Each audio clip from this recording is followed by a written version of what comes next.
আত্মা পৃথিবী থেকে পালাতে চায় না, সে চায় পৃথিবীর মধ্যেই ঈশ্বরকে দেখতে। এই উক্তির মধ্যেই লুকিয়ে আছে পরমতত্ত্বের আভাস। জগৎ ও ঈশ্বর পৃথক নয়। যে জানে ব্রহ্ম সর্বভূতে বর্ততে, সে বুঝে যায় প্রতিটি জীব, প্রতিটি বস্তু, প্রতিটি কণাই ঈশ্বরেরই প্রকাশ। যে আত্মা জগৎকে তুচ্ছ ভাবে, সে অজ্ঞ।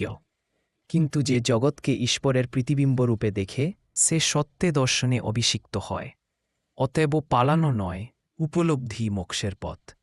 সংসার ত্যাগে নয়, সংসার সেবাই প্রকাশ পায় ভগবানের সত্তা।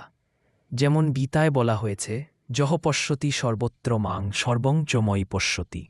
যে সর্বত্র আমাকে দেখে এবং সবকিছুর মধ্যে আমাকেই অনুভব করে, সেই ভক্ত কখনো আমার থেকে বিচ্ছিন্ন হয় না। এইভাবেই আত্মা জগৎকে আলোকিত করে দেখে, যেখানে প্রতিটি কণাই ঈশ্বরের প্রকাশ। ভিডিওটি সম্পূর্ণ দেখার জন্য ধন্যবাদ। সাবস্ক্রাইব করুন ইউটিউবে, ফলো করুন ইনস্টাগ্রাম ও ফেসবুকে। শিব এআই স্পিরিচুয়াল, জ্ঞানের আলোয় আত্মার বিকাশ।